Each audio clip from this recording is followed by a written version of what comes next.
First client ಬಂದು ನಮ್ದೊಂದು ಹಾಸ್ಪಿಟಲಲ್ಲಿ ಒಂದು ಡೆಕೋರ್ ಮಾಡಿದ್ವಿ. ಓಕೆ. ಸೊ ಅಂದರೆ ಫಸ್ಟ್ ಸ್ಟಾರ್ಟಿಂಗಲ್ಲಿ ನಾವು ಕಂಪ್ನಿ ಲಾಂಚ್ ಮಾಡಿದಾಗ ಅವಾಗ ಇಷ್ಟೊಂದು ಸೋಷಿಯಲ್ ಮೀಡಿಯಾ ಮಾರ್ಕೆಟಿಂಗ್ ಇರಲಿಲ್ಲ. ಸೊ ಹಾಗೆ ಒಂದು ಕಾಂಟ್ಯಾಕ್ಟಲ್ಲಿ ಒಂದು ಡೆಕೋರ್ ಬಂದಿತ್ತು ನಮಗೆ. And I still remember I charge 16,000 ಅದಕ್ಕೆ. I was searching for business, ಅಂದರೆ ಯಾವ ಥರ ಬಿಸ್ನೆಸ್ನ ನಾನು ಮಾಡ್ಬೋದು, ಸೊ ಹೇಗಿದಾಗತ್ತೆ. So I was interested in event management.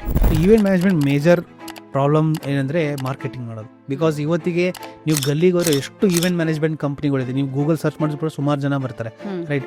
ನಾನು ಯಾವುದೋ ಒಂದು ಈವೆಂಟ್ ಮ್ಯಾನೇಜ್ಮೆಂಟ್ ಕಂಪ್ನಿ ನೋಡಿದೆ, they are charging like 5,000 rupees just to be very competitive, right. Even ನೀವು ಮಾರ್ಜಿನ್ ಫ್ರೀ ಆಫ್ ಕಾಸ್ಟ್ ಬರ್ತಾವೆ, ರೈಟ್. ನಾವು ಕಂಪ್ನಿ ಸ್ಟಾರ್ಟ್ ಮಾಡಿದಾಗ ನಾವು ಮಾರ್ಕೆಟಿಂಗಿಗೆ ಅಂತಲೇ ಒಂದು ಟೀಮ್ ಹೈರ್ ಮಾಡಿದ್ವಿ, where they only work for marketing. ಅಕಸ್ಮಾತ್ ಇನ್ ಕೇಸ್ ನೋಡ್ತಿರೋರು ಯಾರಾದರೂ ಈ ಥರ ದೊಡ್ಡ ದೊಡ್ಡ ಸೆಲೆಬ್ರಿಟಿ ಇವೆಂಟ್ಸ್ ನಾವು ಮಾಡಬೇಕಂದ್ರೆ ಯಾವ ಥರ ಅವರು ಮಾಡ್ಬೋದು, ನಿಮ್ಮ ಹತ್ರ ಹಾಕಿದ್ಯಾ? My company is almost like 5 to 6 years. So ಸ್ಟಾರ್ಟಿಂಗಲ್ಲಿ ಸ್ಟಾರ್ಟ್ ಮಾಡಿದಾಗ ನಾವು ನಮ್ಮ ಹತ್ರ ವೆಂಡರ್ಸ್ ಇದ್ದರು. The only challenge was how to find a client. So ಒಂದು ಈವೆಂಟ್ ಮ್ಯಾನೇಜ್ಮೆಂಟ್ಗೆ ಬ್ರ್ಯಾಂಡಿಂಗ್ನ ಯಾವ ಥರ ನಾವು ಮಾಡಬೇಕಾಗತ್ತೆ? ಇವಾಗ ಕರೆಂಟ್ ಸಿಚುಯೇಷನ್ ನೋಡಿದ್ರೆ online marketing is very important. Event ಮಾಡಿಬಿಟ್ಟು ಸುಮ್ಮನೆ ಆದರೆ ಪೀಪಲ್ ಓಂಟ್ ರೆಕಗ್ನೈಸ್ ಯು. ನಮ್ಮ ಇವೆಂಟ್ ಕಂಪ್ನಿನಲ್ಲಿ we are mainly into weddings and corporate.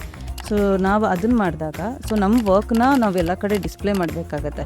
So ನಮ್ಮ ವರ್ಕ್ ಈ ಥರ ಮಾಡಿದ್ದೀವಿ, ಸೊ ನಮ್ಮ ಹತ್ರ ಈ ಥರ ಸ್ಕಿಲ್ಸ್ ಇದೆ, ಈ ಥರ ಒಳ್ಳೆ ಟೀಮ್ ಇದೆ ಅಂತ ಹೇಳ್ಬಿಟ್ಟು ಜನಕ್ಕೆ ಅದು ಗೊತ್ತಾದಾಗ ಮಾತ್ರ ನಮಗೆ ಬೇರೆ ಕ್ಲೈಂಟ್ಸು ಸಿಗ್ತಾರೆ. ಸೊ ನೀವು ಯಾವಾಗ ನಿಮಗೆ ಫಿನಾನ್ಷಿಯಲ್ ಲಾಸ್ ಆಗಿದೆ? Because it's not that every time green events green ಆಗೇ ಇರುತ್ತೆ ಅಂತಲ್ಲ.